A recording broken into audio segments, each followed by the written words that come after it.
Kelvin Verdong akan memiliki pesaing baru di sisi kiri pertahanan tim nasional Indonesia usai PSSI mengumumkan Dean James akan dinaturalisasi dalam waktu dekat ini.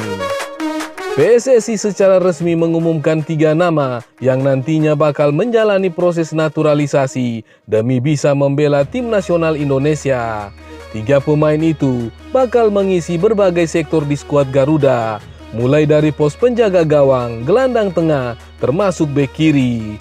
Mereka adalah Emil Audero, Joy Pelupesi, dan Dean James. Dikabarkan segera menjalani proses naturalisasi demi bisa bermain saat menghadapi Australia. Tim nasional Indonesia dijadwalkan bakal bersiap melakoni 2 laga kontra Australia dan Bahrain dalam lanjutan di kualifikasi Piala Dunia 2026 zona Asia pada Maret mendatang. Kehadiran pemain itu diharapkan membuat kepercayaan diri tim nasional Indonesia semakin meningkat, khususnya yang mengisi posisi bek kiri. Posisi bek kiri di skuad Garuda selama ini dipercayakan kepada Kelvin Verdong yang tampil konsisten sejak debutnya pada 11 Juni 2024 lalu. Namun hadirnya sosok Dean James nampaknya membuat persaingan bek kiri dengan Kelvin Verdong bakal semakin seru demi perebutan tempat utama. Lantas, bagaimana perbandingan statistik dari kedua pemain berposisi bek kiri tersebut? Mari kita ulas. Dean James dan Kelvin Verdong saat ini sama-sama berkarir di kasta tertinggi Liga Belanda atau Eredivisie. Berdasarkan laman Transfer Market, Dean James saat ini bermain untuk Go Ahead Eagles, sementara Kelvin Verdong membela NEC Nijmegen. Pada musim ini, Dean James tercatat tampil sebanyak 22 pertandingan dengan menciptakan sebiji gol dan 2 assist. Sedangkan untuk Kelvin Verdong, dirinya telah diturunkan dalam 24 laga dengan catatan 2 gol dan 4 assist. Kemudian dari statistik soal intersepsi per laga, Dean James memiliki catatan 1,3 dengan tackle sukses 2,1 dan 78% umpan sukses. Di sisi lain, Kelvin Verdong memiliki statistik lebih unggul dengan 1,8 intersepsi per laga dan tackle sukses 2,4 serta umpan sukses 83%. Beralih ke gaya permainan, pemain NEC Nijmegen itu memiliki lebih banyak pengalaman, khususnya terkait kemampuan distribusi bola yang lebih baik.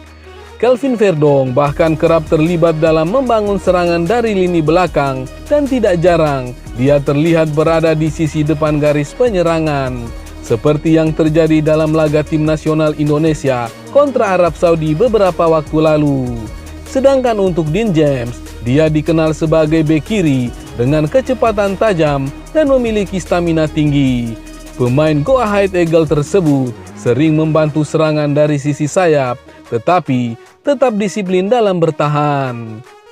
Berdasarkan statistik tersebut nampaknya bakal membuat pelatih tim nasional Indonesia, Patrick Kluivert, dilema dalam memilih pemain utama untuk mengisi posisi bek kiri dalam starting line up. Kendati demikian, bila bicara statistik, maka bisa diprediksi jika Kelvin Verdong kemungkinan besar akan dipilih Patrick Kluivert.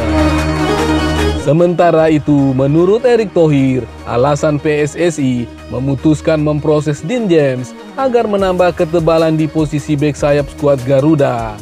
Dean James di Go Ahead Eagles, dia starter. Kita memang perlu juga penebalan left back, wing back, yang juga bisa left back midfield. Saat ini, bek kiri merupakan salah satu posisi yang cukup banyak diisi. Sebut saja Kelvin Verdong, Sean Patinama, Pratama Arhan, dan Nathan Joaon.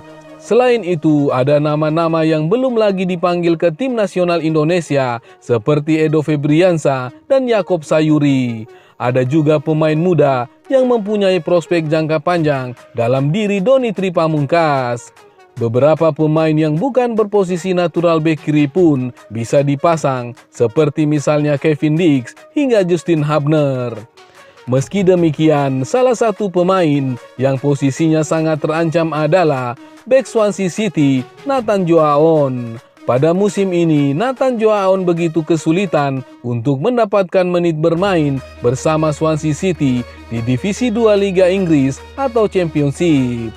Pemain berusia 23 tahun tersebut baru mencatatkan 3 penampilannya. Bahkan dalam 4 pertandingan Swansea City di Championship, dia sama sekali tidak masuk daftar susunan pemain. Hal ini tentu saja menjadi alarm bagi Nathan untuk memperbaiki performanya di sisa waktu sebelum laga tim nasional Indonesia pada Maret mendatang. Apalagi Patrick Kluivert menegaskan bahwa salah satu syarat pemain dipanggil ke tim nasional Indonesia adalah menit bermain. Sementara itu, jelang menjalani proses naturalisasi dan perkuat Garuda, kiranya cukup menarik untuk mengetahui nilai pasar pemain baru tersebut. Diketahui, 3 pemain tersebut punya harga pasar yang fantastis. Joey Pelupessy dan Dean James sama-sama punya market value di atas angka 5 miliar rupiah. Pelupessy, pemain berusia 31 tahun ini, mempunyai market value 300.000 euro atau sekitar 5,21 miliar rupiah. Kemudian Dean James yang mampu melejit musim ini dan catatkan harga pasar mencapai 550.000 euro atau setara dengan 9,56 miliar rupiah. Terakhir ada nama Emil Audero yang jadi pemain termahal dari ketiga daftar calon naturalisasi tim nasional Indonesia saat ini dengan nilai 5 juta euro atau sekitar 86,91 miliar rupiah. Jika diakumulasikan, maka total seluruh harga pasar calon naturalisasi anyar tim nasional Indonesia adalah sekitar 5,85 juta euro alias 99,8 miliar rupiah. Angka tersebut jauh melampaui harga seluruh skuad tim nasional Malaysia saat tampil di Piala AFF 2024 lalu.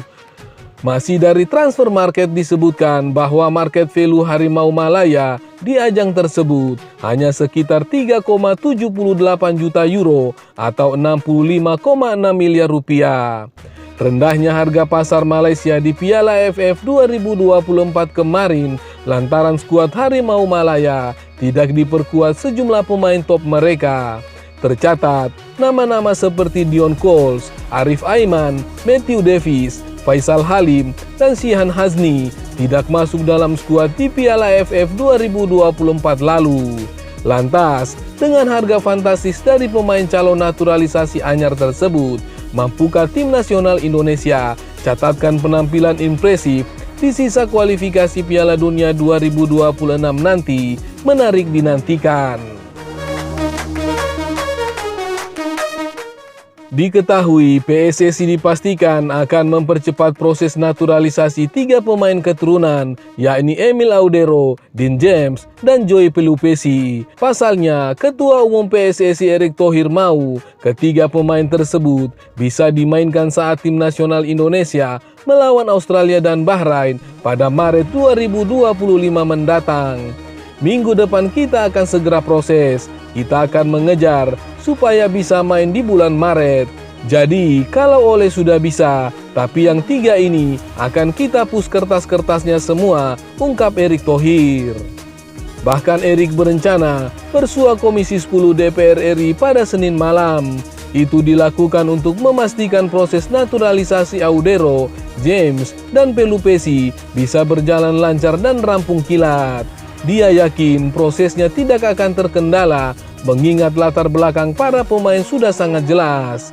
Saya juga ada rencana ketemu Komisi 10 Senin malam untuk memastikan dukungan DPR yang luar biasa selama ini dukung tim nasional Indonesia, tutur Erick Thohir.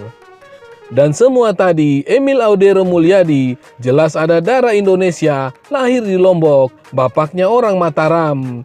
Joey Pelupessy jelas, nama last name-nya, dia punya track record yang bagus. Lebih lanjut, Erick mengungkapkan alasan PSSI terus memperkuat skuad tim nasional Indonesia dengan pemain keturunan. Manuver seperti itu terus dilakukan agar skuad Garuda dapat meraih mimpinya, yakni menembus Piala Dunia 2026. Jadi ini yang kita fokus untuk PSSI, memastikan penguatan tim untuk bagaimana kita bisa meraih mimpi kita tembus ke Piala Dunia 2026, ujar Erick Thohir.